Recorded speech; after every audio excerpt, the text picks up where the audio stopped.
వచ్చిన తర్వాత కొన్ని కేసులు పడడము, నా చుట్టూ నా శత్రువులు ఎవరున్నారని నేను తెలుసుకోవడము, నా పైన ఎంతమంది ఆధారపడినారు అనేది ఇవన్నీ గమనించుకున్న తర్వాత నాకు నా పర్సనల్ లైఫ్ కన్నా, నా ఇండివిజువల్ లైఫ్ కన్నా నన్ను నమ్ముకునే వాళ్ళే ఇంపార్టెంట్ అనే ఉద్దేశంతోనే ఈ 4.5 సంవత్సరాలు ఎన్ని కేసులు, ఎన్ని బాధలు, ఎన్ని అవమానాలు పడినా కూడా రాజకీయాల్లోనే ఉన్నాను. వాళ్ళకి కేవలం నేను నమ్ముకునే వాళ్ళకు అంతే.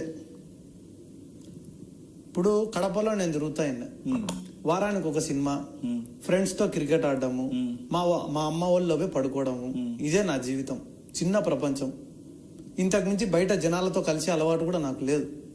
అటువంటి నాకు ఈరోజు కొన్ని 100 పెళ్లిళ్ళకు పోతున్నా, సావులకు పోతున్నా, ఫంక్షన్లకు పోతున్నా, ఏ ఊరికి పోయినా వాళ్ళ ఇళ్లలోకి పిలిచి తిండి పెడుతున్నారు నాకు జనాలు. ఏ సంబంధం లేనటువంటి జనం నా కోసం జైల్లోకి పోతున్నారు, కేసులు మోసుకుంటున్నారు. నన్ను జైల్లో పెడితే లాఠీ చార్జీలు తిని కూడా, లాఠీ దెబ్బలు తిని కూడా దొంగదాపును వచ్చి నన్ను చూసిపోతున్నారు. ఎలా అనిపిస్తుంటా మూమెంట్ లో మీకు? నేనేం చేయలేకపోతున్నానని బాధపడుతున్నాను. ఏం చేసి వాళ్ళ రుణం తీర్చుకోవాలా అని చెప్పి ఎదురు చూస్తున్న అవకాశం కోసం.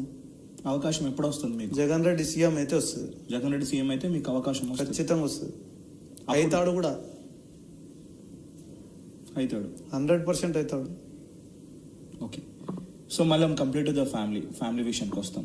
మీ ఫ్యామిలీ అనేది ఒక బ్రాండ్. ఆ బ్రాండ్లో ముఖ్యంగా బైరెడ్డి రాజశేఖర రెడ్డి అనే పేరు మాత్రమే ఇమేజ్ ఉండదు, కానీ అతి తక్కువ కాలంలో బైరెడ్డి సిద్ధార్థ రెడ్డి అని కూడా మీకు కొంత ఫాలోయింగ్ వచ్చింది. ఎలా అనిపిస్తుంటుంది మీకు? బాధ్యత పెరుగుతుంటుంది రోజు రోజుకి. బాధ్యత. బ్రాండ్ సంపాదించుకోవడం చిన్న విషయం, సంపాదించుకునేది కాపాడుకోవడం పెద్ద విషయం. మీరు అతి తక్కువ కాలంలో, అతి చిన్న వయసులోనే సిద్ధార్థ రెడ్డి అనేది ఒక ప్రజలకి అందుబాటులో ఉండే విధంగా మీరు తీర్చుకున్నారు. మీ ఇదే ఫ్యామిలీ అనుకుంటారా? నంది కొట్టుకుని కాకుండా ఎప్పుడంటే మీరు ఏ ఇంటర్వ్యూస్ చూసుకున్నా మీరు నంది కొట్టుకునే ఫోకస్ చేస్తారు. ఎందుకు నంది కొట్టుకురు అంటే అంత అది మీకు అభిమానం? ఇప్పుడు సిద్ధార్థ రెడ్డి అంటే మావాడు అని అనుకునేది నందికొట్కూరు నియోజకవర్గ ప్రజలే. కడప కాదా? కడపలో నా స్నేహితులు, నా బంధువుల వరకే తప్ప ప్రజలు అనుకోరు కదా. ప్రజలు సిద్ధార్థ రెడ్డి అంటే మావాడు, మా శేషసేనారెడ్డి గారి మనవడు అని అనుకునే నియోజకవర్గం నందికొట్కూరు నియోజకవర్గం. కాబట్టి అక్కడి వాళ్ళందరూ నా వాళ్ళు, వాళ్ళని కాపాడుకోవాలనేది నా ఉద్దేశం.